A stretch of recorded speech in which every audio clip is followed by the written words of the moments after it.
जब तुम काफिरों से भिड़ जाओ तो उनकी गर्दनें उड़ा दो, यहां तक कि जब उनको खूब कत्ल कर चुको तो जो जिंदा पकड़े जाएं उनको मजबूती से कैद कर लो।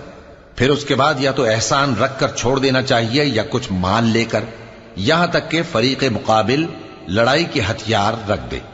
ये हुक्म याद रखो, और अगर अल्लाह चाहता तो और तरह से इनसे इंतकाम ले लेता, लेकिन उसने चाहा कि तुम में से एक को दूसरे के साथ टकरा कर आजमाए। और जो लोग अल्लाह की राह में मारे गए उनके अमाल को वो हरगिज जाया नहीं करेगा, बल्कि उनको सीधे रास्ते पर चलाएगा और उनकी हालत दुरुस्त कर देगा, और उनको बहिश्त में जिससे उनको पहले से वाकिफ कर दिया है दाखिल करेगा। ए अहले ईमान, अगर तुम अल्लाह की मदद करोगे तो वो भी तुम्हारी मदद करेगा और तुमको साबित कदम रखेगा, और जो काफिर हैं उनके लिए हलाकत है, और अल्लाह उनके अमाल को बर्बाद कर देगा। ये इसलिए कि